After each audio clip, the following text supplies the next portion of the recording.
The holidays are all about sharing with family. Meals, couches, stories, grandma's secret pecan pie recipe. And now you can also share a cart with Instacart's family carts.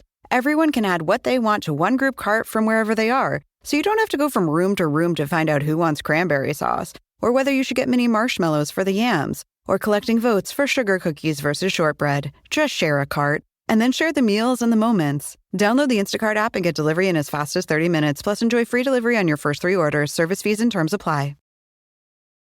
Hey everybody, it's me, Paul Scheer from The League and Veep, and I host a podcast called How Did This Get Made with June Diane Raphael and Jason Mantzoukas, where every episode we break down the best of the worst movies ever made. This week, comedian James Acaster from Taskmaster and the Off Menu podcast joins us to discuss the 1982 body swap comedy Dream a Little Dream with the two Coreys. We'll find out so much more than we ever needed to know because one of the stars from the film, Meredith Salinger, is stopping by. So tune into How Did This Get Made, the podcast that makes bad movies better.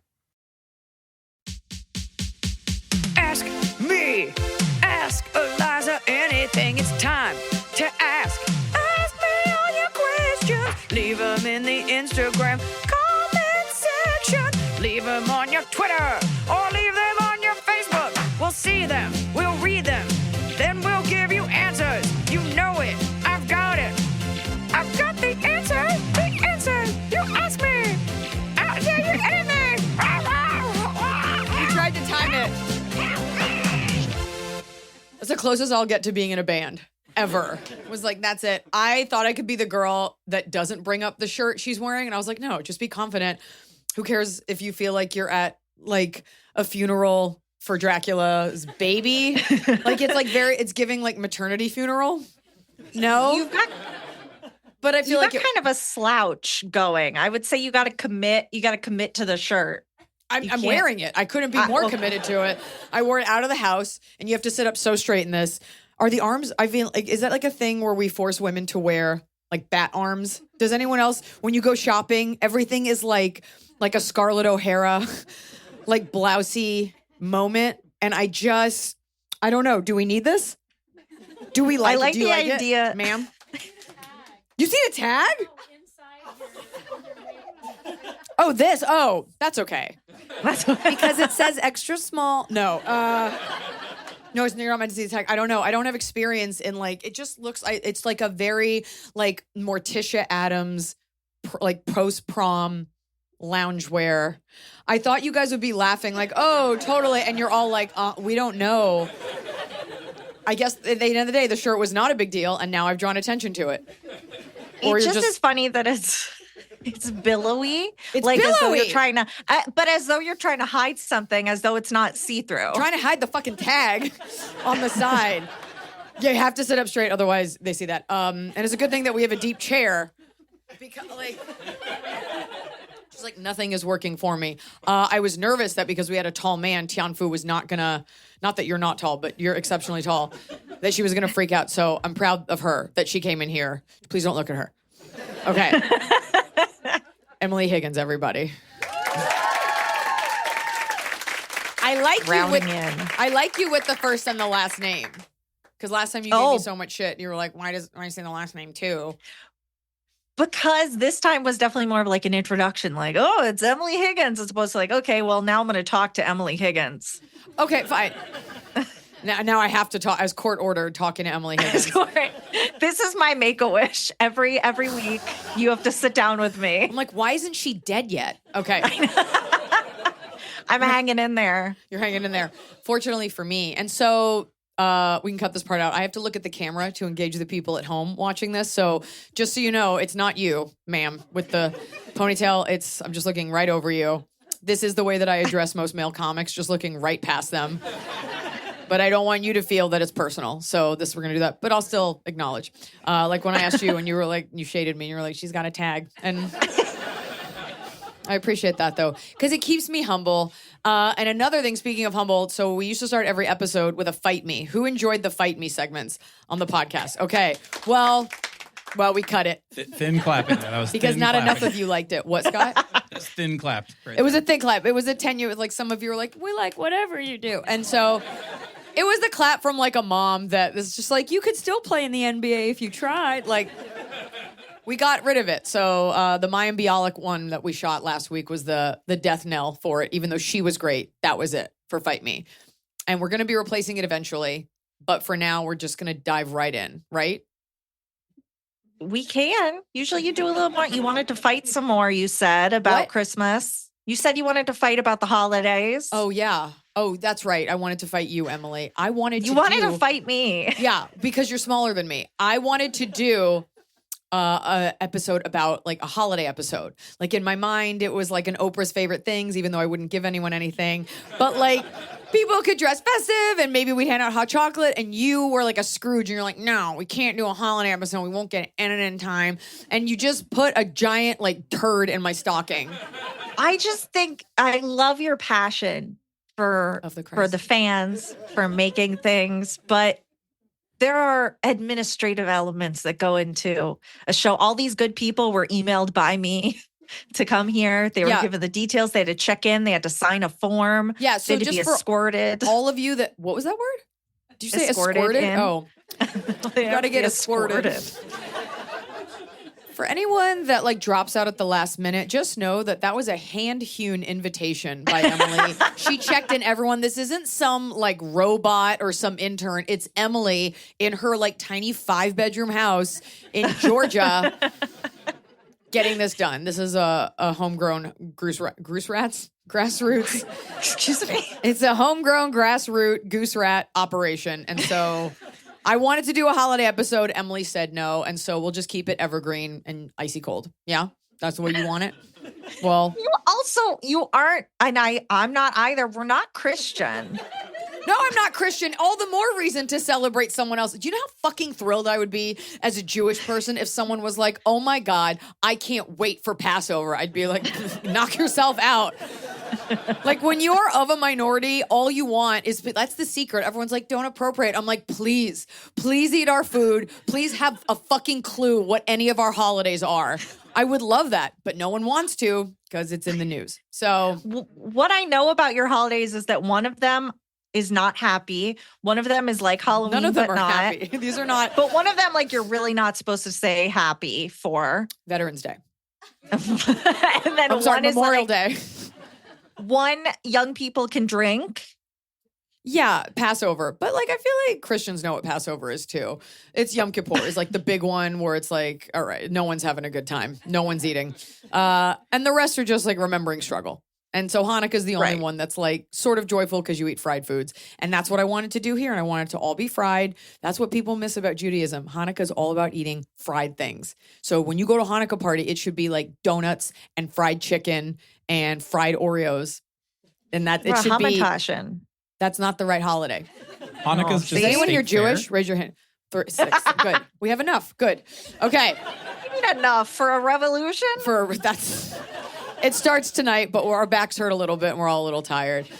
Can we get to the questions now that I've shamed you for not letting me celebrate Christmas like every Jew wants to? Will it be offensive to you when I now ask you holiday questions? No, you should ask. Why would you know it? I don't know what Palm Sunday is. No, I'm saying I'm about to ask you holiday questions with no regard. What is it? Hold on, he knows. Oh, this one Is that knows. the one with the ash? That's Ash Wednesday, you fucking Luddite. Wait. She didn't. Chaos. She didn't like that you got up. So that's when Jesus rose from the crypt. That's what. Is that what you said? Oh no! I think he came to town, not after. I think it's when he came. When he came to town. When he came to town, they waved the palms. Wait, let's go back to the Latin Catholic one. I'm assuming, right? Am I right? Doing this all night. Yeah, let's hear it. Right. She didn't growl, so she was used to it. Yes, it's pre-resurrection. The 1 week before he died, he comes into Jerusalem riding on the colt, and that was prophesied in Isaiah and a bunch of other Old Testament books. Okay. That's Palm Sunday. That's Palm Sunday. Different than Ash Wednesday. Do you have this one? Do you know this one? I think if you're not Catholic, maybe you don't know it. I'm not. Yeah. I'm Baptist. Is anyone else here Catholic besides Miss Know-It-All? Is anyone else here? So just showing everyone, it's all very confusing and it's okay to ask, right? Yeah. I will say I love so much more. This is not a religious podcast. No, we don't know anything. But I do have a passion for like making it a little less weird that we don't always know everything about each other and like asking questions, right? Yeah. And it's less scary to hear about religion from not a white man. I'm going to be very honest. I like these female voices telling me about religion. Yeah. You seem I'd join a cult. You definitely would join a cult. Probably are in one at Not the that moment. I'm calling religion a cult, but if either of the people that just spoke started their own religion, I would be interested. This has gotten off to a weird foot. I do get, you know what, from you, Emily, I go to a church with a queer female minister vibe. Like, I feel like you and like she's like, I feel like you would love color that. Yeah. In the hair. Like, yeah. Like, it's Pastor Joannathan. And you're like, I love it. She made her own robe. It's like 4 p.m. when it happens. Yeah. You guys become real close. I love it. Well, now we have questions. We got to cut so much of that. That got, I don't know who we're going to attract with that. I called out someone for being Latin, but it was like, okay. And that's not going to, YouTube's going to be like, no. You did name everyone's race immediately. The odds of her being Catholic are almost 100%. Former Catholic, but when you start out, like sometimes you look at someone and you're like, I'm going to guess. Like the black lady, there's no way Catholic, but Baptist, I totally buy. I didn't think you were Jewish, but you said you were Jewish. So I guess we all learned something. Do you want to tell anyone else what they look like? Yeah, you want to just start painting people for the audience and telling them what you think they believe in? Whatever version of Christianity eats mayonnaise on white bread is you. As like a spicy treat. That's fair. Okay.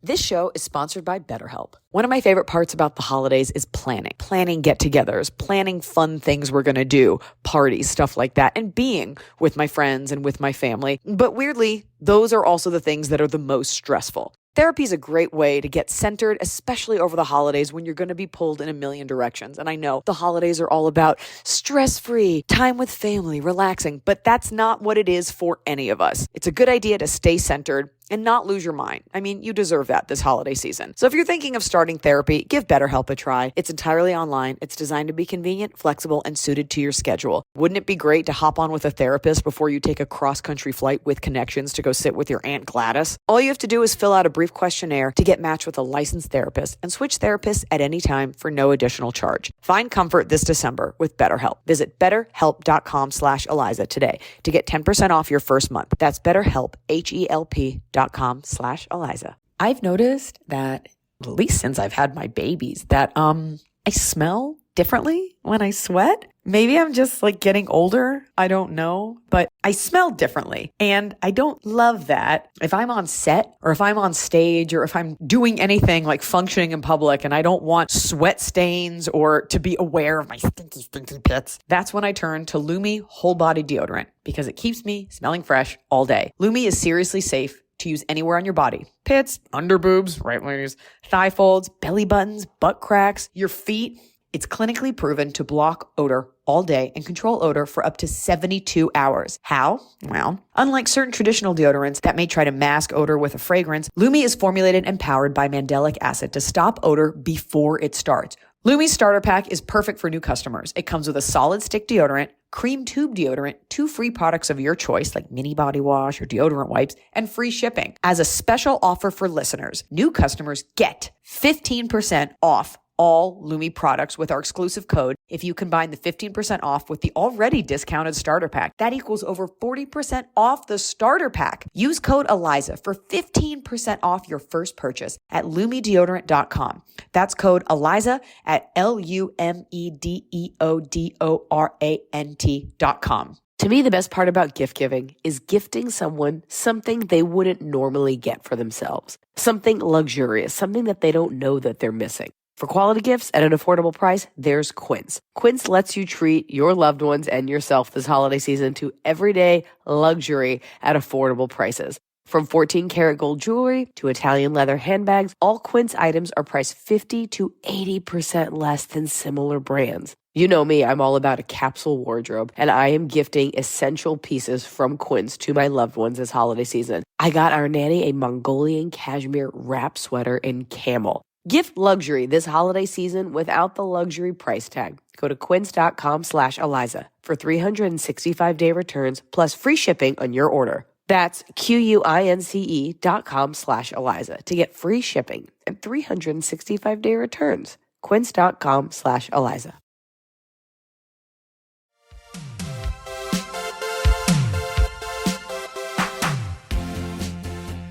Okay, we should help people. On that note, let's do it. I think it got off to a weird note with the shirt. I just didn't have, I thought I was bold and I was like, I can carry it. And I'm sweating through it. And all I'm thinking about is like, do I have to get it dry clean? It's such little fabric. How are you sweating through it? Not through it, but in it. It's not as breathable as it appears. It looks very breathable. I am only dark breath. That's what it feels like. Bat breath. Okay. Bat breath. Hi, AIA crew and Patreon's newest dynamic duo. You've been an instrumental part of my Wednesday commutes, and Eliza's comedy has been vital in some of the tougher moments of my life since my divorce 2 years ago. I am a 35-year-old male teacher and a father to the kindest and sweetest 4-year-old boy. 2 years ago, my wife of 5 years, together for 10, left me and asked for a divorce at the end of 2022. She decided she no longer believed in marriage or monogamy and revealed she had doubts dating back to 2019 when we started trying for our son. I wanted to work through it, but she wasn't interested. Needless to say, I didn't handle it well. It was an emotional wood chipper for me, and I went into a fairly deep depression. It took a long time to gain a sense of control over my life. Since then, I've bought my own house and currently work a second job to help pay for everything. I've worked a lot on being comfortable, being alone. I've had a difficult time dating, and I'm not sure if that's something that's ever going to work out for me again.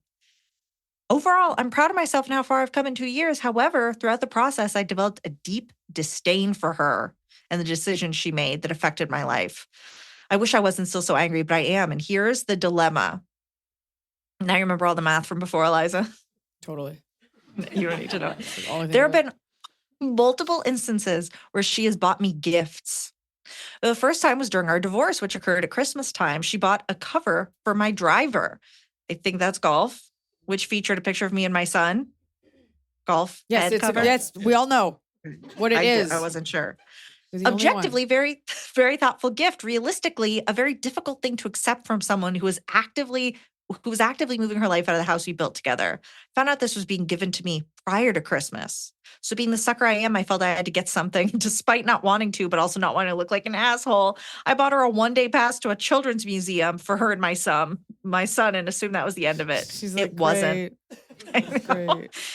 It has continued to happen on Christmases and Father's Days ever since. It would be one thing if they were gifts, quote, from my son, but they're clearly from her and are seemingly given with more intention than the decision to end our decade-long relationship. Mother's Day 2023, I did not get her anything. And I found out later that she was extremely upset by this. I don't know what I should do. Do I say? I know. So weird. Do I say something about these gifts that I'm receiving? Do I give her gifts? Do I pick out gifts with my son for him to give her? Or is this no longer my responsibility? Despite everything, I can recognize that she's a loving mother. I just am unsure of what I can do to aid my comfort, but also my own healing. Thank you in advance for helping out the single dad with some serious emotional baggage. And I hope I didn't veer off into a ditch while listening to this on the way to work. Oh, okay. No, stay in the lane. Stay in your lane. It's weird. I think we can all agree that that's weird, especially because I don't know what's weirder, if she's the one who asked for the divorce and gives you gifts, or if you keep giving her gifts after she's divorced you. It's weird. And even though she doesn't seem like a bad person, like she's allowed to ask for a divorce. Doesn't matter if you've had kids or whenever the doubts were. The good news is you got the divorce and that she acted on those doubts, because you don't want to be stuck in a marriage where someone's doubting it the whole time. You will start to feel that. The gift thing is her feeling a little guilty, and it's her trying to like normalize everything that's going on, not realizing that like a gift is given to someone that you care about. And once you have split, you're like, we're not friends. Like we were fucking. We're lovers. It's different. Like my husband's always like, I'm not your friend. It's like, yeah, like you're my best friend because we're married. But like if Noah and I got a divorce, It's a weird thing to do. It's one thing if you want to like help him because he's little, pick out a gift for Mother's Day so he has the joy of giving it. But other than that, and you definitely are under no obligation to get her a gift back. If that's her own weird like love language, great. But you have to say to your wife, like, listen, this divorce has been rough on me. It took a toll on me, and it's sort of a weird way to stay tethered that I feel like I have to get you a gift. And she'll be like, well, Robert, I just gave it to you because I like you. That's her prerogative. She can get you that gift. You are under no court order to gift her a gift. It's a weird way to keep tabs on you and stay tethered to you, right? Right? He was giving me a thumbs up. Don't do it too, because she'll get scared. So just keep the thumbs. Who was she complaining to that she was like, the guy I divorced didn't get me a Mother's Day gift? Like, who is she telling?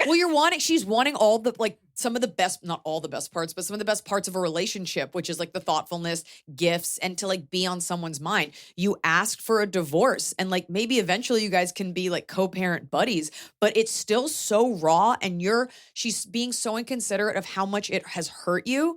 And by keeping you around, it's like giving you like little crumbs, because I think there's a subconscious part of you that's like, oh, maybe she still cares for me.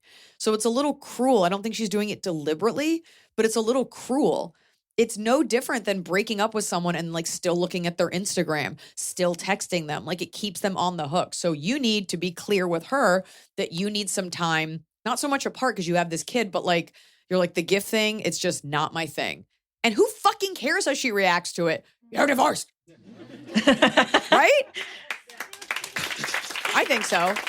Yeah, you can help the kid pick out a Mother's Day gift. Someone's getting off to this. Don't do the arms. Don't do the arms. Someone. Okay. You got a little bit of a shake weight thing happening. Remember when they got the whole country to do this? Remember when I bought one. They're really hard. Don't you do it. Do you ever use a shake weight? The answer is no. But have you... The face you make, has anyone here ever used a shake weight? The face you make because you're trying to get a grip, and it's just, I'm sure porn actors like have it down, but like there's nothing elegant about trying to study. You're welcome, Reddit. Do you think porn actors were so pumped when the shake weight came out? They're like, oh, perfect way to train. Finally, something for us. Yeah, I think people who do porn they really put a lot of thought into their craft. If they're smart. Get in, get out, make a bunch of it. Well, no, OnlyFans is where you make money. You said get in, get out. Oh, yeah. I felt like there was something. Okay, do you want to do another? Let's do an audience question. You want to do an audience question? Yeah, that's the whole show. This is the show where you, the viewer, are the guest, because these are your problems that we are all escaping into. Okay. Is Virginia ready to ask a question? Oh my God, she growled. Virginia growled? Tianfu doesn't like elevation, speed, or Virginia. Is Virginia not here at the buzzer? Okay. Oh, you are here. Why did you wait so long? Just to see what happened. The context is my mother-in-law got a DUI 3 years ago. And she started dating this guy that's not helping the situation. She's also got a divorce. I will say that. Divorce happened, then DUI happened. She moved in with this guy that she's been working with for a while, and he's encouraging the drinking. So they both drink together, and it's really affected our relationship. We went to go visit for Thanksgiving, and she wanted to go stay with her boyfriend instead, even though we were moving across the country. So I don't know when is a good time to have the conversation where I think that your drinking is affecting our relationship. Not even with just me, but with my kids. It's your husband's mom? Yes. Your husband has to have that conversation. And this is the advice that I give on this podcast all the time. This will become about you. And you need it to be about her. This is affecting you and your kids, but it's probably affecting your husband more because that's his mother. This happens a lot where women take up for this, right? And you're like, I wanted to protect my family, my husband. This is unpleasant for all of us. We're also worried for you. But somehow women get tasked with that. And the guy just sits there like, I don't know, I guess you two can't work it out. You almost never hear that about men. You almost never hear a woman be like, I guess you two boys just got to work it out. It's always like the two women. Your husband needs to step up and say something to her and protect his family before you guys re-engage with her. And it needs to be his issue with her, and you can support him. That was the piece of advice my mother gave me when I got married. I'm sure she gave me other advice, but I don't remember it. And it sounds like she's passed. She's definitely with us. You've heard her on the pod. She was like, don't get involved. And so even though my in-laws are lovely, like I always, when it comes to like logistics or opinions, like I let my husband do it because even though we all love each other, the woman always gets blamed. You will always be the bitch because you spoke out, because you said the thing no one else wanted to say. Do you understand? Yeah, I see what you're saying. Are you going to do it? Are you going to do it? Am I going to do what? What I said. I'm sorry. I'm so just like in awe of this blouse. Especially the blouse and the dog. I love the dog. She's distracting, and she has been growling at you. Eliza, but I do feel like that the voice gets quieted. Like I don't know what their dynamic was before I came along, but I feel like married 13 years. Oh wow. Yeah. Yeah. And they just like I become the voice. He gets quiet, and then I just kind of insert myself, and I'm like, "Hey, let's go visit your mom," or "Hey, let's go visit your dad." Right, you're planning. I'm I'm inserting. Yeah. So I feel like with a heavy conversation like that, I would also be the one to say, "Hey, maybe we should sit down and talk to your mom before she just slowly disappears." You can say that to him, but he has to do it, and then you're within your right to be like, "Then I'm not comfortable visiting." Because I have to put my kids first and just how uncomfortable we're going to be. So you can say all of this to him and it will push him to do it, but it can't be you. And I know that those voices get silenced, especially as the type of woman, and I am this woman that's like, we need to do this. We got to go bring the kids to this thing. We've got to do this. And you plan a lot of that stuff, but that is the role that you're comfortable in. But it is a practice to be like, and I can't fight this battle for you. Like you have to do that. Put that to your husband. And if he loves you, which I'm sure he does, and he loves his mom and he loves his kids, he'll hear you and he will in his own way. We can't police the way that our husbands, we can't dictate to them exactly what to do. So he'll do it in his own way. And then you kind of just have to go with that. Thank you. Yeah. I hope your Thanksgiving is easier this year. Yeah, I'm on this coast and she's on the East Coast. So we just won't see each other. Fuck yeah. Hell yeah. See you on FaceTime. Click. I do think no one responds well to any conversation about their drinking. They just don't. I think maybe the start of how you talk to your husband about talking to his mom about it is more about the DUI and the making poor decisions and how these bad dudes are influencing her to make unsafe decisions and you have children rather than like, you need to stop drinking, get it together. Yeah, no alcoholic is like, you're right, it sucks. I hate having constant serotonin. Yeah. But load up your husband with all those talking points, but it probably will take that boyfriend leaving or something happening for her to realize that it's just like too much. One more thing about that, and this is a generational thing, just throw it and Virginia will catch it. You know, even now with her drinking on top of it and him being okay with it, is that she's not saving up for her own future. I mean, this is after her divorce. Yes. The drinking has kind of helped balance out her distractions and everything. And so, like, when we go visit, if she has her own place for the grandkids, for her kids to go and visit her, it's about the fact that she found somebody that's also making it okay for her to continue drinking. I think this is partially a generational thing. You know, women who are, I say our mother's age or around that generation were never really taught stuff about finances. And it was always about depending on someone. And so she got a divorce, went right to this guy. And it's also a thing that happens with women a lot. Like you just need to find someone that can support you and help you. And this guy's not really helping her. Again, these things need to come from your husband. And it might come down to like, you cannot see your grandkids because this is not a safe environment and we're worried about you. And it might take a couple of times. And it might take this guy leaving her, but like your husband might have to say like, you have no money saved. And when this guy dumps you or you decide to get sober and he doesn't like it, you will be left with nothing. And she may not hear it for a while, but the important thing is that you said what you had to say via him. He says it and you just quietly support him. This can't be the battle that you fight for him. I know, but I love her so much and she's more like a mom to me than my own mom. And so Then do it together, but let him do that. Like you can be there and support it. You don't have to be mean, but like she's not going to hear it. And so maybe if the two of you do it, but I'm just saying like, let him be the one. It's his mom before it's your mom, even though you love her so much. Like he has to do that. Otherwise she's going to start to resent you. Yeah. Or you say it and she's like, oh my God, thank you. I was waiting for someone to say something. Yeah. Like you said, I don't want to drink anymore. Yeah. Ooh, I don't need alcohol. It's fine. Always write her a loving letter, but the bat has spoken. The great amount. I will also say, if you have her to your house in the future, I had a friend, I got them a bunch of non-alcoholic alcohols that were like nice, so that it's like, I know they're not that fun, but it's like, so that when they're at your house, you can make a fun, quote unquote, drink, just like have that experience. They're not. You gave this to an alcoholic? Yeah. No, that's like to a guy that got a castration, like, here's a sex doll, so you can't really fuck it, but it has all the, I don't know why I went there.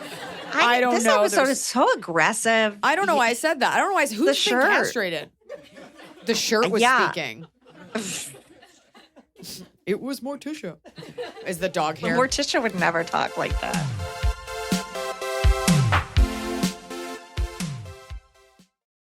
Why get all your holiday decorations delivered through Instacart? Because maybe you only bought 2 wreaths, but have 12 windows. Or maybe your toddler got very eager with the advent calendar. Or maybe the inflatable snowman didn't make it through the snowstorm. Or maybe the twinkle lights aren't twinkling. Whatever the reason this season, Instacart's here for hosts and their whole holiday haul. Get decorations from the Home Depot, CVS, and more through Instacart and enjoy free delivery on your first 3 orders. Service fees and terms apply.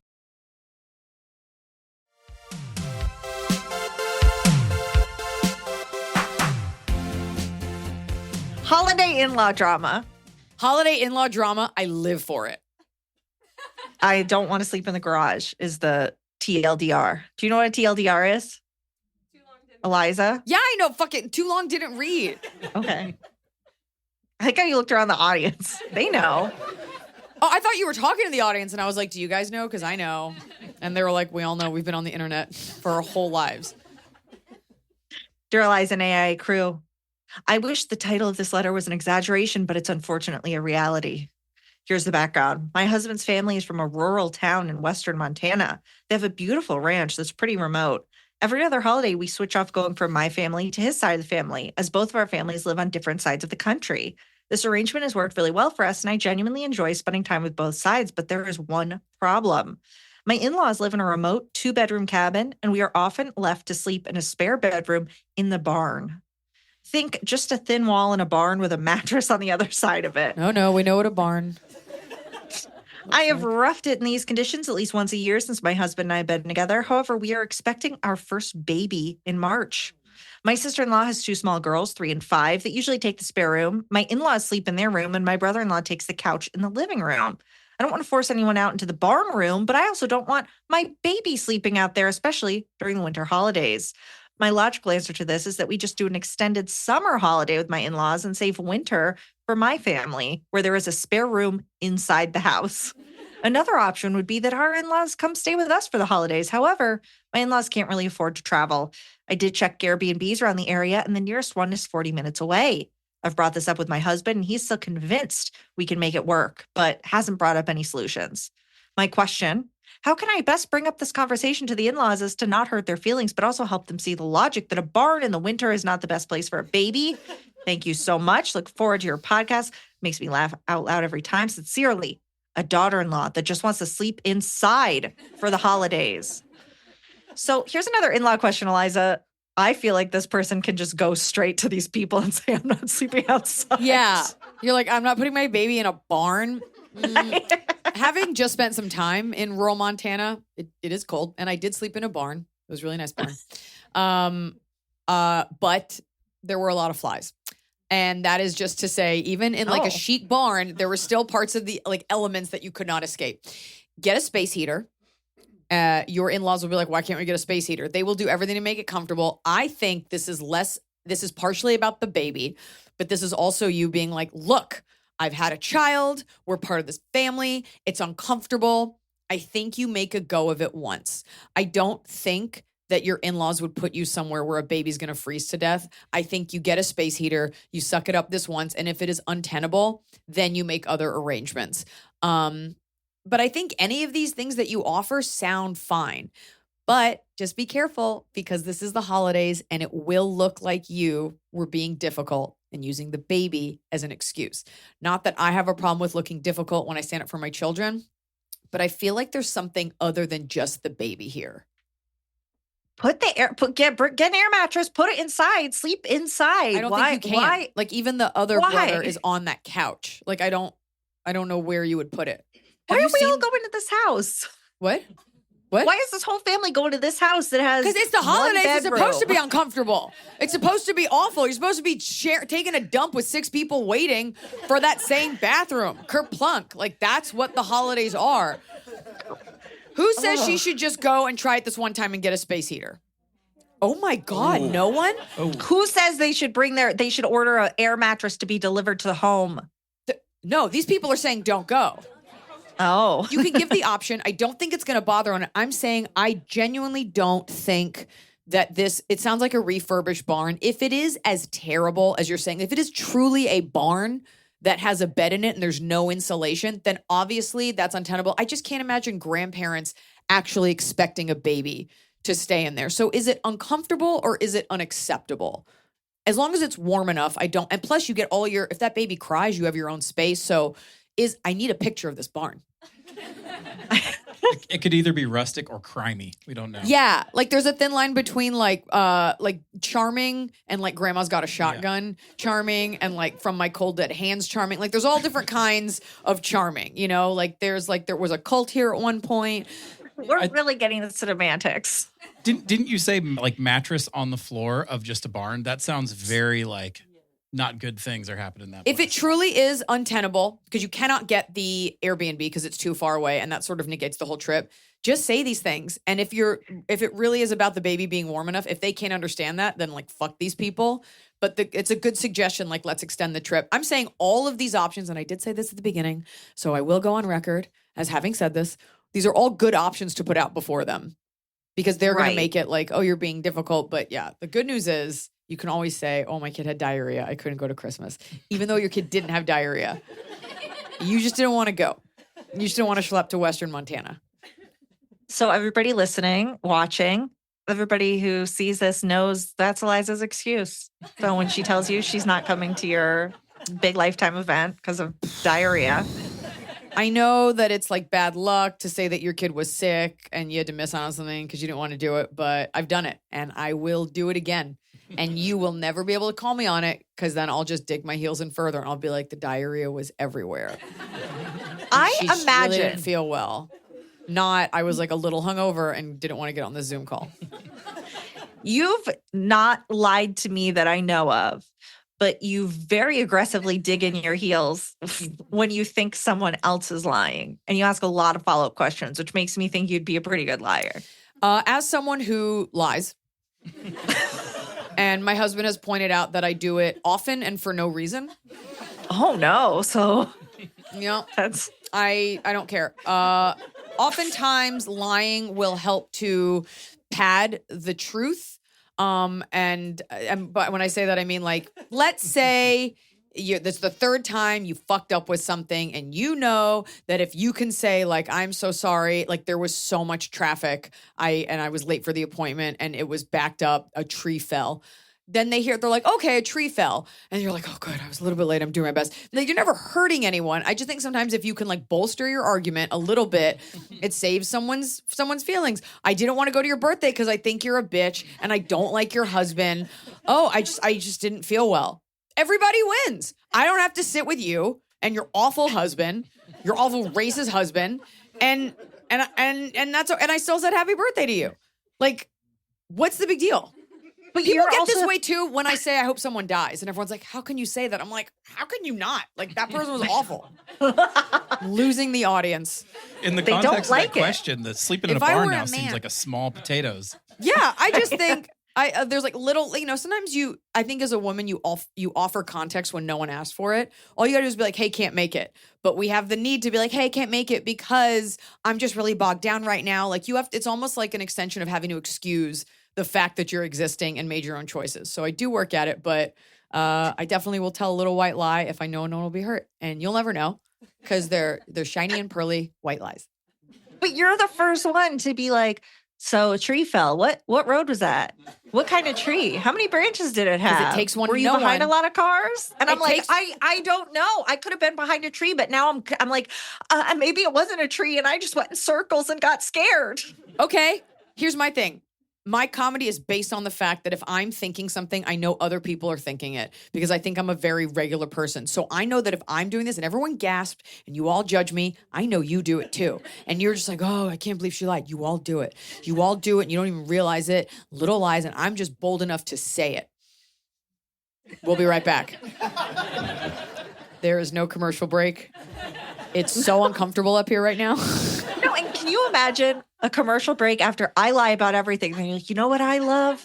The fresh Lindor chocolates. It's like, well, you just told everyone you lie. You know what I love about them? It's so specific. Their wrappers are really great. They're really great. I like how they don't make a noise at all when I unwrap them when I smuggle them to a movie theater. I love it.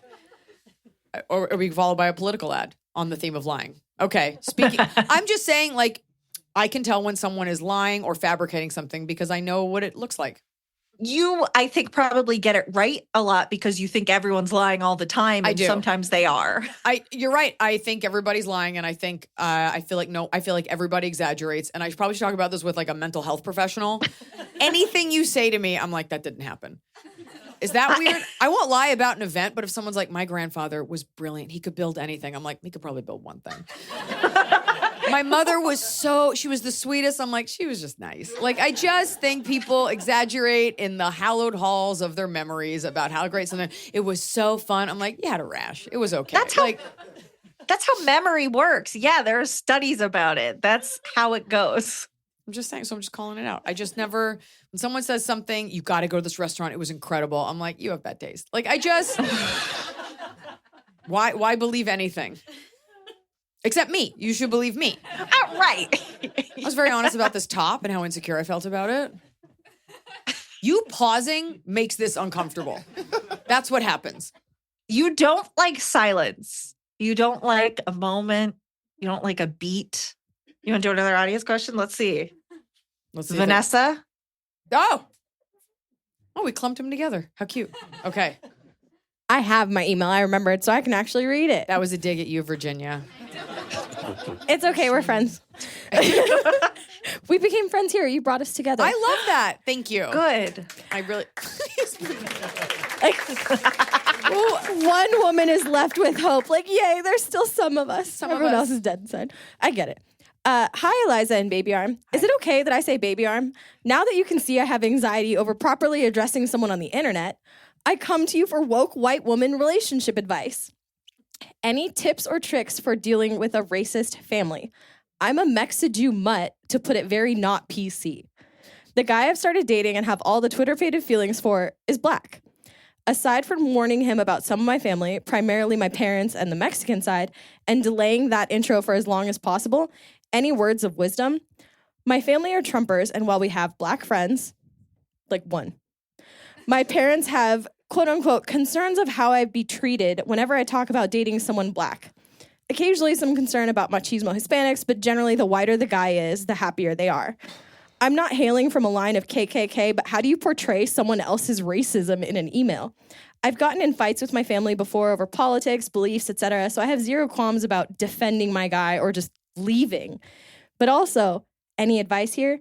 As an afterthought, any advice from both of you on being 36 and recognizing the good ones amidst all the red flags? We should all see it by now, but we keep asking. That's why we're here.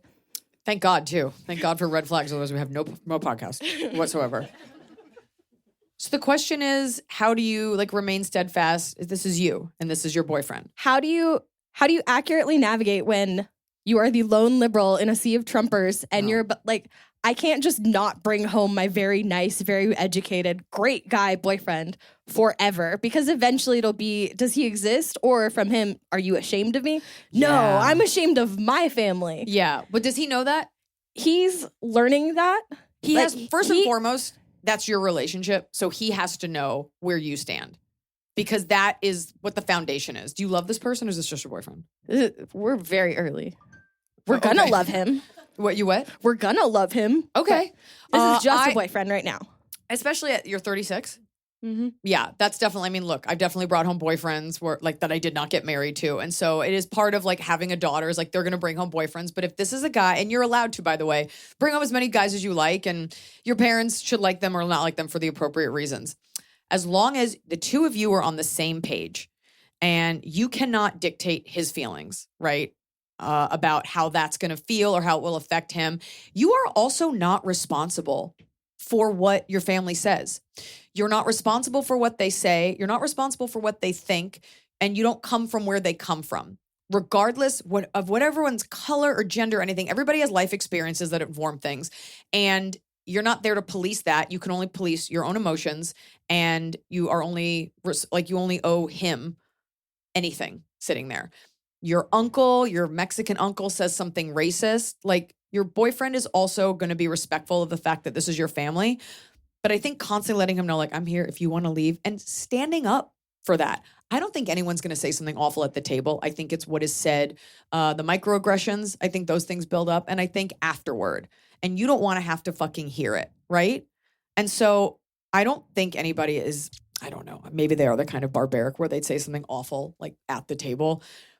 But are you, and we always talk about this on the podcast, are you willing to make them as uncomfortable as they are willing to make you? If someone says something, are you willing to be like, well, what does that mean? Let's hear you explain it. Let's have a conversation about it.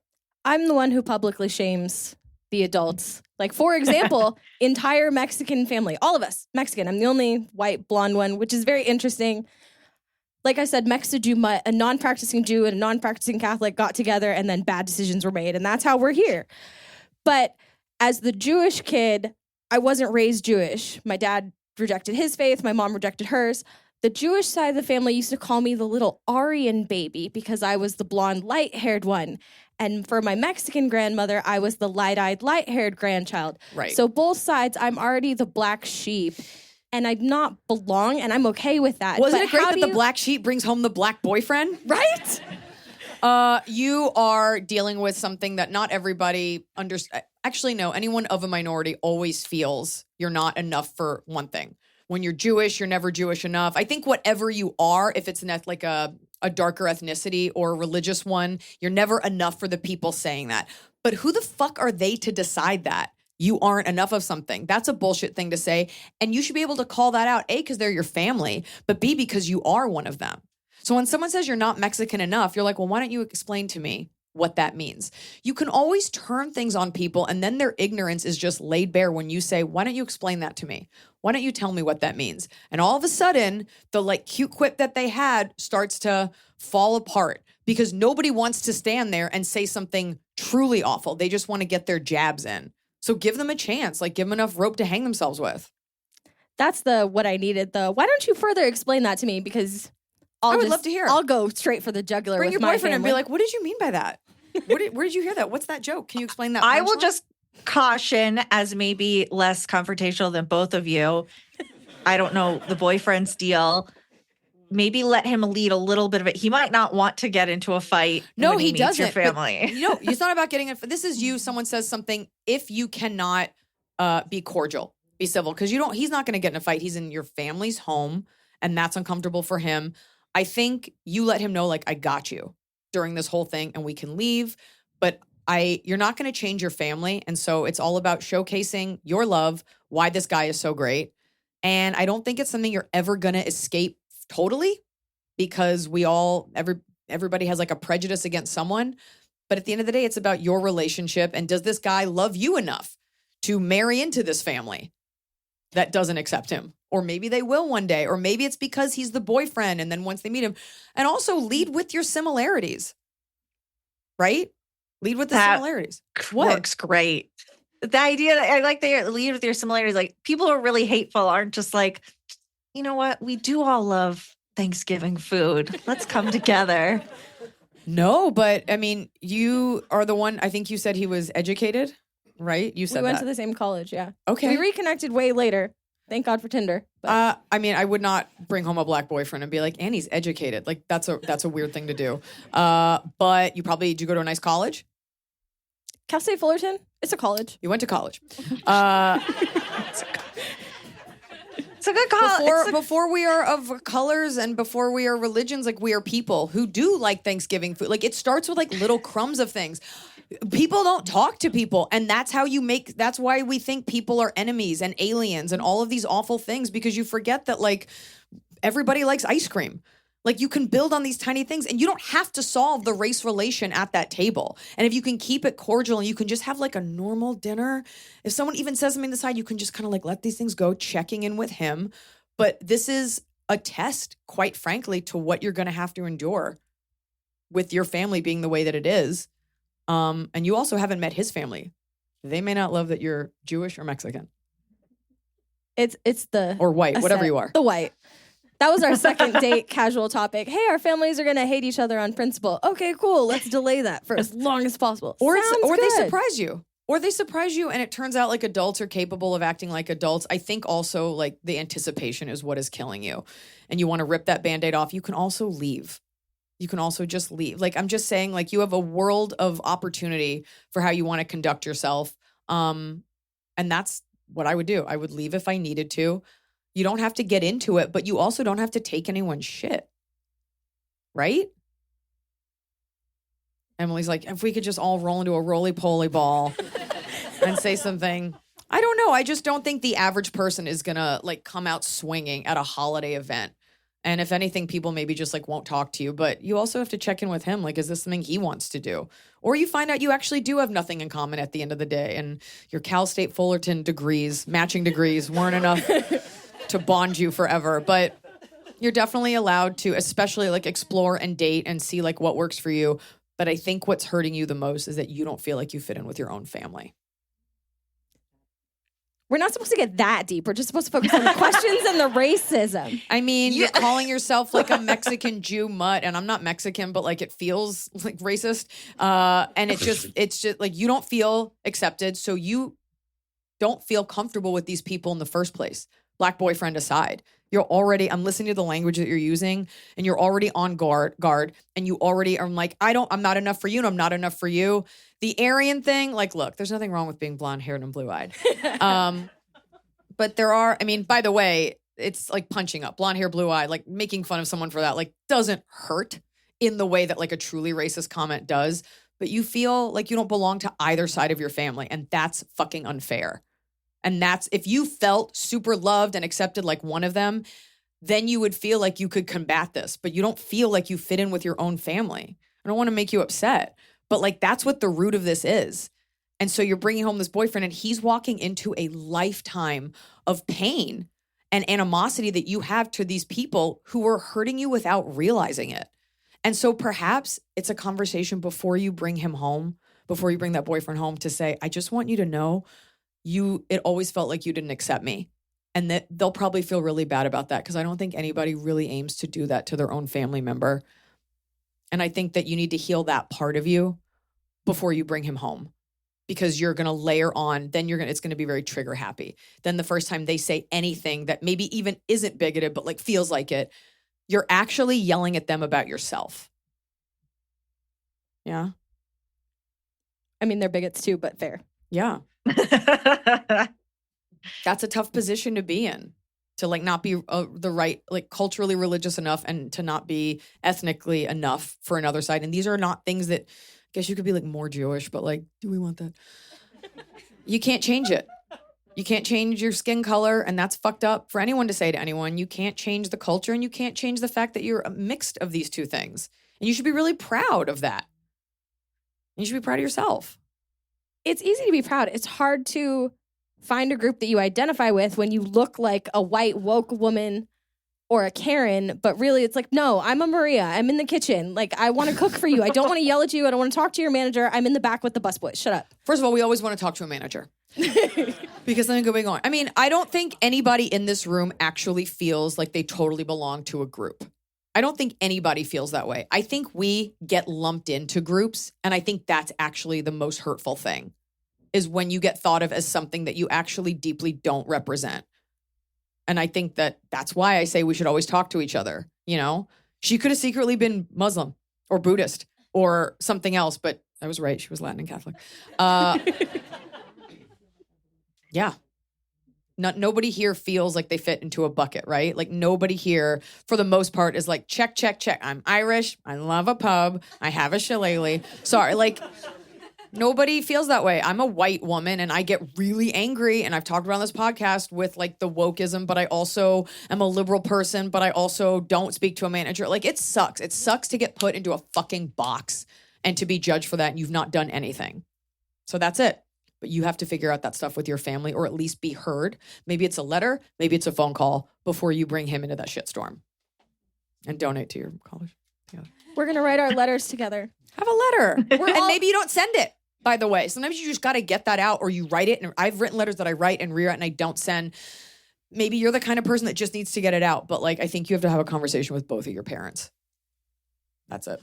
I love that people write into the show from home knowing that they're not going to have to see you. And they're like, should I sleep in a pile of hay? And then people come in person and are like, I have an actual serious issue. And I would love to talk it out with a comedian. Like, but you're I mean, and there's something there. Yes, it's great. No, it's great. I love the bravery of like coming in person and asking these questions, and not just being like, what's better, a chicken tender or a...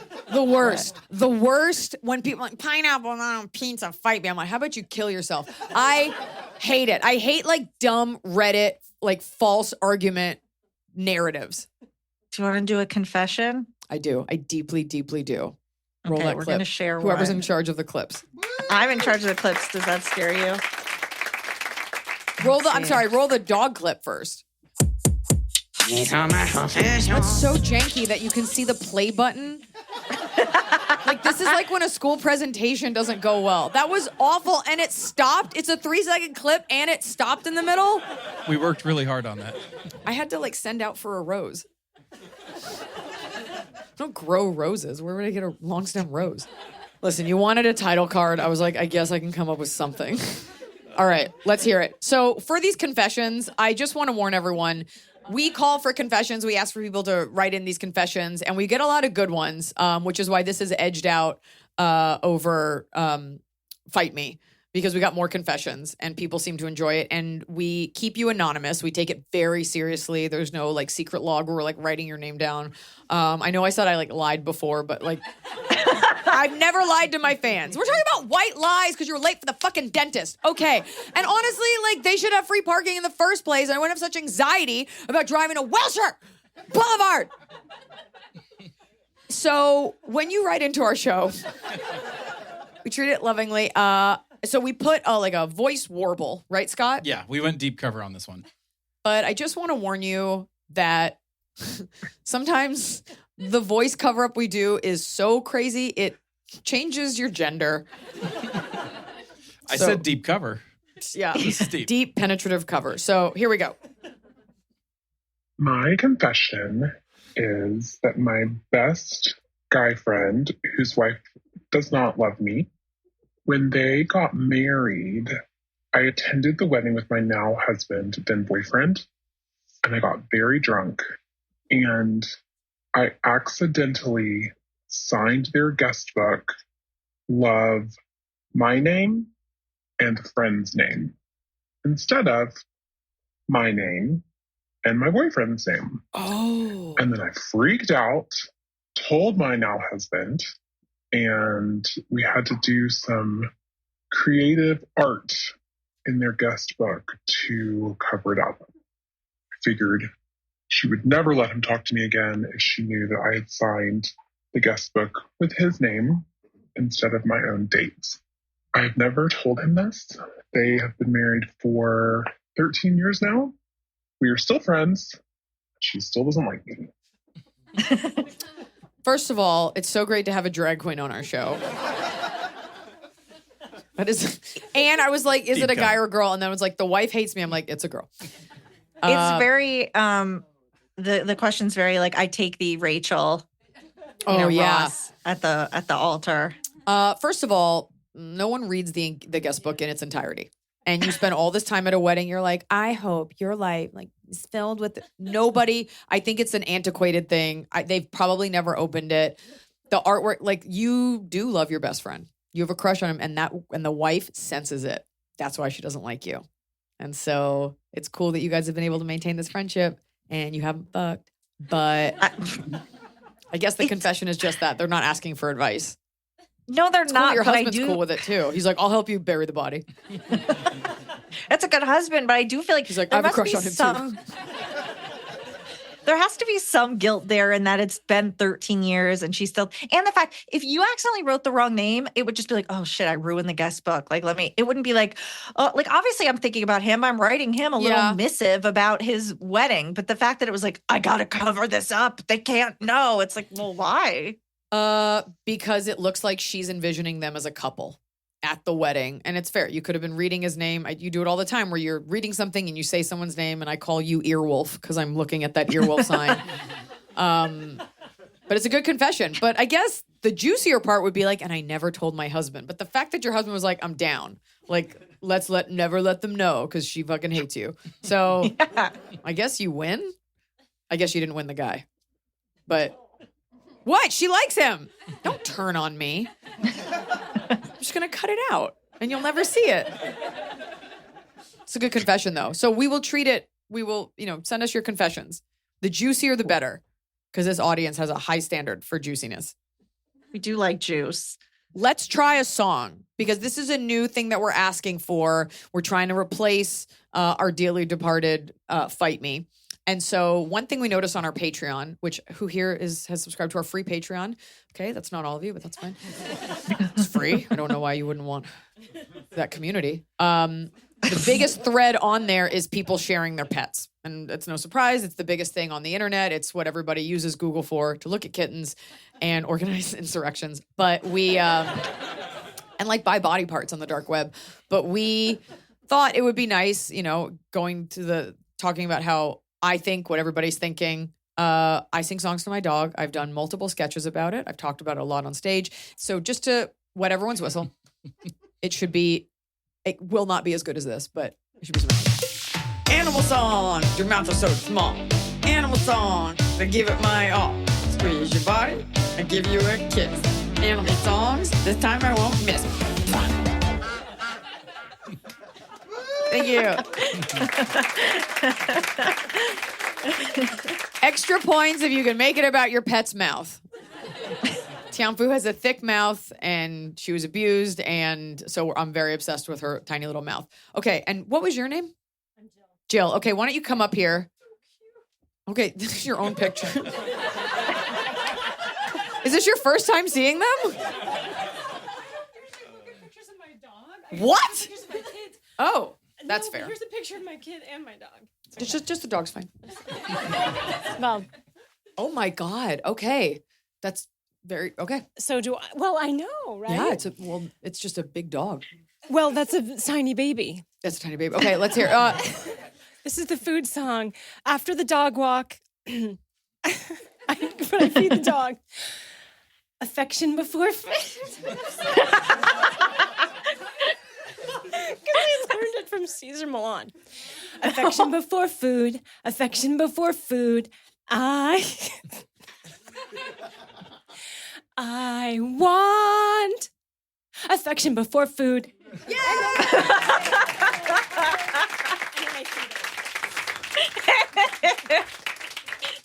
That's actually exactly how I thought that was going to go. Yeah, it's like a hostage situation too. Like, you're not getting fed. Nobody expected a multisyllabic word like right up top. We thought it was going to be like feet, and you were like affection, like a poem to my large dog. Jill, I'm tearing up. When you do that, is the dog like? Are you saying I'm giving you affection before food, or are you saying you want affection before food? The dog she's such a good girl, and she will wait and wait and wait for her food. But I have also heard you should give the dog affection before food. I heard that too just now. So is that a thing you're supposed to do? I guess maybe I made that up, but I thought I learned it from It can't hurt. Dog whisper. Yeah. And then I do a hug ritual, and then I give her the food. That's great. That's great. What's the ritual? Yeah, what's that? Do you want to besides show a us? hug? Oh my gosh, it's very strange. It's a side hug because she's a big, thick rhinoceros dog. So I have to because you don't want your nipples touching. I have to come to the side and then just do this sort of shaking thing. I love that this is going to be on the internet. Oh my God. it's just she's very old now, and I don't know how many. Like she doesn't have much longer, so this is very special that I'm getting to share this very strange thing. What's her with my name? dog. Haley. Haley. She's a big girl. Big nipples. I don't know. I feel like female dogs that are that big have just like giant, odd numbered nipples. She was spayed before she was a mother. Oh, I think it has nothing to do with having breastfed children. Your dog's breastfed. That dog, actually, her babies were on formula. Multiple nipples. I just think everybody has a soft spot for their pets, and everybody does something weird like that. And You know what? There's nothing. It's great. It's beautiful. I want to pull this audience because I loved that, and I want everyone to be nice. But my belief with creating this segment on the general show is that nobody actually really cares about someone else's animal or their song for their animal. I didn't at first, but then I saw the joy. Like she was in another place. Right, that was the mentally, best. and that's what I liked. So I saw the dog, and I was like, "Well, I'm not a big dog fan." And then I'm sorry, I'm not. And then you had such joy and love for your dog, and then you said she was older, and I just think about how much you love doing, and then you called it a ritual, and I was like, "That's even more special." Yeah. So that's what made it great for me. And you did the dance. It's your food prayer. Well, that's weird, but that's really. I mean, is it any weirder than me calling her Robert Brazier? She has a lot of names. Yeah.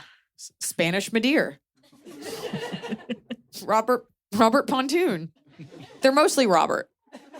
She's like, I'm sorry, someone woke me up. Anyways, we should do one more question. And then actually, we do one more short. We'll do one more short question. Then we'll do top of the cob. And then people will be released. Yeah. People can say theirs.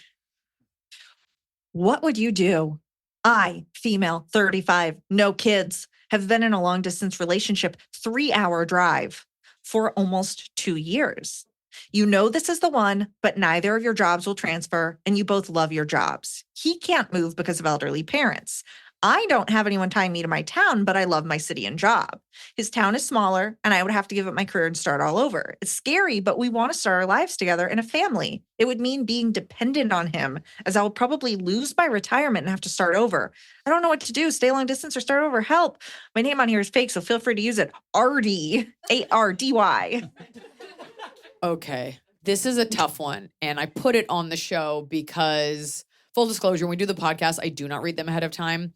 But I did put on eyeliner for this, so I was like, we should be more prepared. So I did read this. It's a lot of eyeliner. I did read this. My first thought was, well, maybe you could move halfway, right? Meet each other halfway. You can each drive an hour and a half. I don't know that I have the perfect answer because I don't know this relationship, the stage of it. This is your boyfriend. You've been dating a while. You're not engaged. I have a problem telling a woman to relinquish control over her financial security, especially if you're in the kind of job that was it a pension? Retirement that she'll lose if she quits. Yeah. I don't know how much you've put into that or really how that works. I think that you should always have some sort of like Roth IRA or something independent of your job set up for yourself. But okay, you've put something in that you're going to lose. You've built up something with this company that you don't know if you can get back, and you love the job. Of course, we all have priorities, perhaps meetings, having a husband, maybe a family is a priority, but where would you have to ask yourself, like, where would you be if you could not do this job and you could not get another job that was as fulfilling? So I can't answer that for you, but I can say I don't like the idea of a woman becoming dependent on a boyfriend. It's different if you're married and this is for someone who's going to be making more money and you're both giving up. If you move to him, you are giving up everything. You didn't say to me that he loved this job. It sounds to me like he just has a job. I appreciate the elderly parents. I wonder how active he is in their lives. Are they together? Do they have each other? Is this elderly like he needs to clothe them? He needs to see them every day?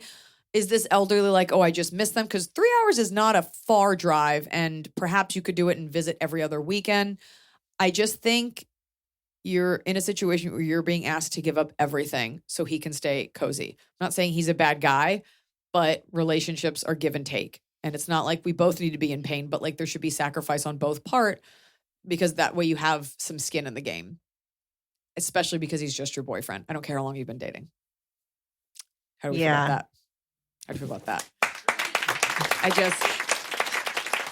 Well, if usually I would like the audience to be so overcome by my advice that they're like, I can't control my hands, but they're just scared. We get a lot of questions on this podcast that are secretly about giving up your power financially. And we get a lot of questions on this podcast about it's not about not respecting your relationship with a boyfriend, but I have a boyfriend. I met a guy. Should I give up everything? You need to exist on this planet independent of a relationship. No matter how badly you want one, no matter how much you're in love. This might be TMI. My husband and I have separate bank accounts. I think when we got married, we had to set up a joint or something, but I think there's $30 in it. Your expenses should be yours. If you have some sort of arrangement where the husband pays for everything, but you have something else, but you need self-worth at the end of the day. And if you don't build that up when you're younger, then you end up just sort of attached to a guy forever. Okay? So always make sure you have that, because that's all you're going to have at the end of the day when he inevitably dies before you. Then don't you inherit everything? That's it. Good night. What? Then don't you inherit everything if he dies? What if he was bad at money management? You get that a lot. Women, the husband dies and she's like, and now I have all these bills. And it's yeah, you should have read that ledger. Ledger. They run a general store in my mind. Yeah. I'm imagining that's how you do it at your household, that you have a paper a big and you book. And you have that I go green down hat. You know that accountant We're in the visor? black. Yeah. Yeah, I get one of those green ones. Yeah. And I do this with my adding machine. Right. You're okay, we're okay this week. We're okay this week. No, we keep the dog alive. Okay. Top of the cob. All right. Top of the cob. It's the top of the cob. We're doing it right every day. You just take a bite. Top of the cob. So it was supposed to look really appetizing. It was a stunt cobbler. It's a stunt cobbler. I mean, it's just not a pretty dish unless it's whole. Shout out to my assistant who ran out and got me a piece of cobbler. I was like, just get me a piece of cobbler. She's like, I just scoop it from a hot bar. That was smart. And she ate it, and that was great. I was glad it didn't go to waste. Good. Even though my I was scared you were going to throw it out. It's good footage.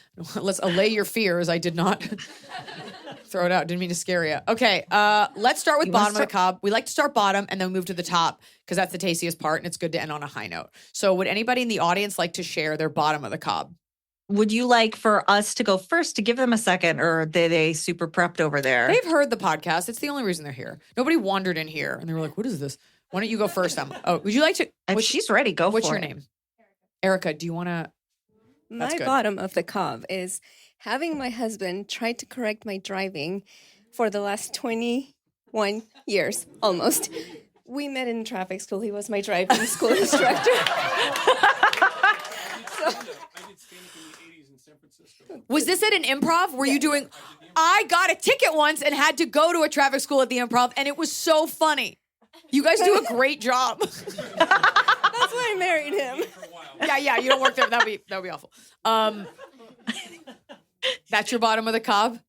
I mean, I got him. That's the top, but he still tries to correct my driving. Leopard can't change its spots. He will always be a correctional driver. Okay, that's your bottom of the cob. Yes. Are you a bad driver? Yes. On-ramp, the kids' heads are near the window. Like when she goes on an on-ramp. Centrifugal force. Yes. Yeah, So sure. They say when I'm driving and when she gets on the freeway, their head is pinned against the glass because she's hitting the accelerator. On a freeway? On the turn. On to the go turn. On. Okay, that's You're the part supposed we're to speed up in the straight and then let off the gas and let the momentum take you around the on-ramp, the turn. So You are. It's true. You should not be. You should let the moment. I heard you were supposed to hit the gas when you turn. Is that not? No, it's straight. You hit it, but then you just come off the gas and let the momentum take you on the turn because you're asking your tires. I'm not paying you for this, by I the know. way. I don't do this anymore anyway. But I'm saying you don't want your tires to do two things at the same time. You don't want you don't want to accelerate, go really fast, and then turn at the same time. You're asking your tires to do two different things. What about just keeping your hazards on, like just in case, like just for fun? I will tell you, I have started to brainwash my daughter. I always whisper to her, like, Mommy's a good driver. She won't know for quite some time whether that's true or not. Yeah, but it's always like you are a good driver, Eliza. You're very good. You're very because you're a decisive driver. I'm an offensive driver. I thought decisive was nicer. Okay, I appreciate that. I don't get in the accident. I cause the accident. And you're gone. because I was definitive. You keep the gap. Do you keep the gap between you and the car in front of you? That's You've always got the big to. thing. Yeah.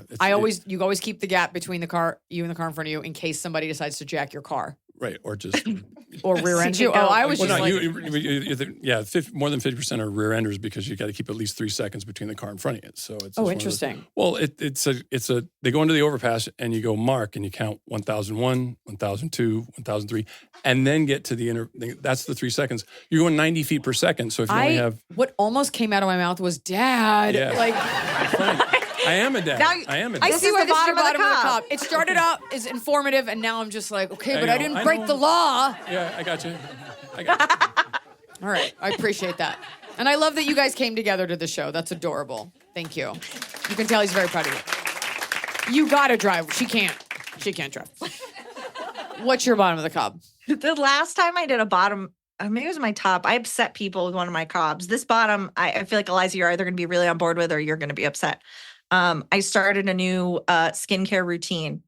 And I thought you were going to say wine. Am I the only one, or does the vitamin C type stuff, it smells like blood? Yes? Like copper. And so I my need you to face look up smells like symptoms copper. for a stroke. Because that's the bottom of the cob. I think it's just iron that smells like blood. Yeah, iron. Yeah, vitamin it C. smells like. My face feels so good, but my head smells like I'm bleeding. So that's a bottom of the cob for me. Well, something people don't know about Emily is that, and this is not me being mean, you did have your sense of smell like kind of jacked up after COVID. For a while, yeah. It's back now, but yes, no, it did mess up certain things. I can't eat hummus anymore because of that. Legitimately. I know that was so culturally significant to you. I liked it as a snack. It is a good snack, and it's good for you. I think we all remember the episode at Sex and the City where Samantha got her hormones taken at the border in Dubai, or was it sweet potatoes? Anyway, she ate a lot of yams. You're right. Yeah. Who said yams? Yes, it was yams. You're right. And then we all were like, does that work? I think your olfactory senses might have like their wires crossed a little bit. Well, I think one man's blood is another man's blood orange. And I wonder if the vitamin C is just like a chemically smell, because it's not like all natural ingredients. So I wonder what is happening. I'm just finally bathing and I'm like, what is that? Are you using a vitamin C serum, Emily? Yeah. Just the serum? No, it's like 4 things I put on. They call it a smoothie, and you mix the things together. You don't. You put them on layers, though, right? You don't mix them like a smoothie. I mix 3 of them together. No. It's this 3. is why That's 10-year-olds the are instructions. Shut up. This is why. What? No.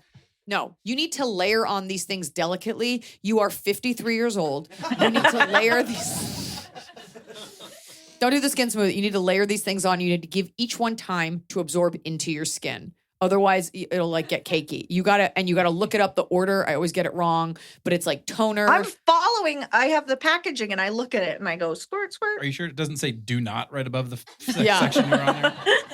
Listen, I'm looking because I know who you are. I was gonna say sunscreen, but you don't go in the sun. But you need sunscreen, a blue light sort of blocking thing, because the lights from your screen is also bad. Retinol and a good eye cream and a good moisturizer to lock it in. I'm just we'll sidebar, and I will get you some. I slather my face in coconut for whatever that's worth, and like shea butter, and I just go to bed. It probably smells better, but okay. So this was the bottom of the cob on multiple counts. I was doing more wrong than I thought. My bottom of the cob.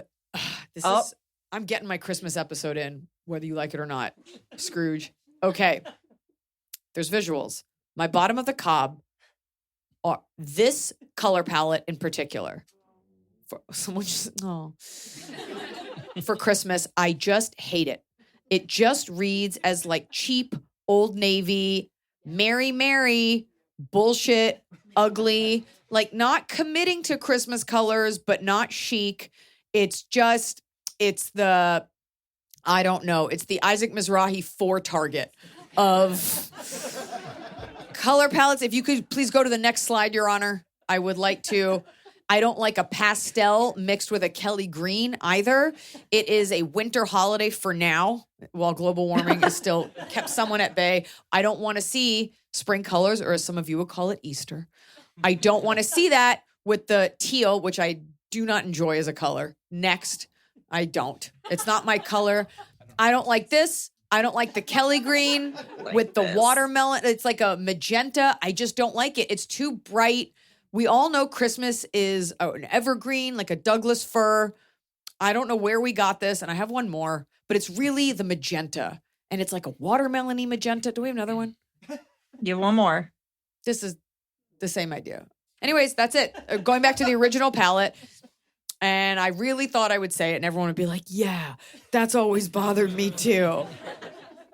But it's a color. Thank you. He's like, let's move on. Your top of the cup doesn't always have to be something earth-shattering. But now that I've said it, you guys are all going to be like, yeah, oh yeah, I see it. You're like, she didn't like it. Maybe I don't like it either. I like a classical Christmas. I like a classical holiday celebration. What, dark red, dark green? Yeah, and gold and like all things sort of like that European Christmas vibe that we don't actually have here in Southern California. I don't mind Christmas lights on a palm tree. That's something fun that we do.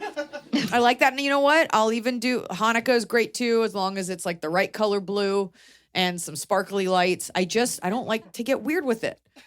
I don't. It's not even my holiday, and I'm very protective over it. I don't like when people say Merry Merry. What the fuck does that even mean? Commit to saying Merry Christmas and commit to not canceling people for saying it. All right? Yeah, it's all right. I'm not Christian, but if you say Merry Christmas to me, I'll say it back to you. I'm not going to be like, well, technically. Like, whatever. It's a nice holiday. Want to know a fun fact about Merry Christmas? They don't say it in London. When you go to London for Christmas, they say Happy Christmas. They don't say Happy Holidays, which is something that we do here in the States because we're trying to encompass everything. They don't say it. And I said it to someone at my show, and they were like, oh, we don't say that. And I was like, your entire city is drowning in ornaments and angels. And they're like, yeah, we only acknowledge it on the day. I'm like, so you just decorate for it for the whole month, but like everyone just has like blinders on? They don't say Happy Holidays. Top of the cup. Okay. Go ahead, Emily. You do yours. And then we'll do a guest. Oh, I'm going. Yeah. You're on the show too. Okay. I brought a prop for mine. I got little coin holders that have foam in them so that it holds the coin perfectly. For all your money? And I've been for like silver coins that I have. And so I got to spend time just popping out the little foams, opening the little things, putting the foam in, putting the coin in. Very nice. I stopped that to come to this show, and I get to finish when the show ends. Well, I don't want to keep exciting you for me from your life's work. Virginia wants to know if the cats have fun with that too. Because I had to fight them off, and then I had to put it in the closet and close the door to keep them away. So Emily, it is a dangerous hobby. What's the significance of that quarter? Good question. This quarter specifically, these were just coins that were in a bag that my grandpa had that are maybe silver. I don't know, but I'm going to just treat them as valuable, and they're all going to go in a little coin case. What's the year on that quarter? Because this is a 1963 quarter. That's pretty old. And I feel like my grandpa collected coins, but my grandma kept quarters to take us to Taco Mac and play the games. And I'm worried that maybe her Taco Mac quarters got mixed in with my grandpa's like real silver. I'm not sure. I feel like, but I'm treating them all equally. I feel like they're made of $78 to play Burger nickel, Time, right? Beef nickels sounds like a Swedish elf. It's beef nickels. Can I tell you, I genuinely was trying to find one of my more impressive coins for this. But I didn't have time. I was running late, and so I just grabbed this quarter. Hold on to that, because one day you can tell your adopted grandchildren, like, this was a symbol of democracy, and I'll explain what that is to you. Those things are for, like, Sacagawea, like Susan B. Anthony, like, commemorative. Yeah, so I have not bigger cases. Quarter. I know. I put my $50 in some bigger cases. Yeah. My Kennedy $50. Yeah, you should save those. They always go up in value. So anyway, I enjoyed that. That was fun for me. That's your top. You know what? That's a cute hobby. And you love putting something in a little thing. I remember when you got your pill case and you cut out the little Tylenol thing. How's that pill case going? How's it working? I still haven't gotten the labels to stick, but I am eating pills out of it. So I think that's eating good. pills. Let's do an audience. Would anyone like to share their top of the cob? Here's one. Yes. Come on up and sit on the cob table. What's your name? Jenna. Jenna, have a seat. My top of the cob. I'm sure everyone's excited to be here, but I'm here on my birthday. Yay! Thank you for spending it with us. I'm so happy to be here. Thanks, And you Jenna. dragged someone with you, right? For your birthday? My girlfriend Tia. Yay, Tia. Yes. Happy birthday. We should have gotten you candles for your pizza. Yeah. I'm so glad did you get a Spindrift? Thank you, Spindrift, by the way. Did you get a Spindrift? Happy birthday. I hope you don't have to follow her out of the parking lot. She's like, I was in an accident at the Sirius lot. He's driving. My top of the cob is, image please, so I can remember Oh my God, what I said. I was so deep into my focus on this. Here we go. My top of the cob is a hard cider. We just say cider. We were on a vacation in Montana last week. I love taking selfies. I'm like, I bet no one can tell I'm buzzed. And then I look back, I'm like, is this when you were angrily do I look texting me? drunk? Do I look buzzed? I have definitely texted. No, this was a different time on that trip that I was drunk and I told Emily I was going to call her and yell at her. We have a weird relationship. Anyways, the guy brought over this cider from Western Cider. They're out of Missoula, Montana. And it was outstanding. There was a sour cherry one, and there's another picture. Sorry, that's the sour cherry. I don't know what the other one was, but I love the sour cherry. And I thought I looked so hot. And I looked. Yeah, were you shooting an ad for them? I thought I would tag them. I really believe, I don't care if I get anything for free. I really believe in like sharing brands that you like. It doesn't have to be about reciprocity. Like they're a small company out of Missoula, Montana. And so I was just like, hey, just want to let you know I like it. And then I drank a lot of it. So you didn't feel too drunk, but then here's obviously the last image. Really confirmed.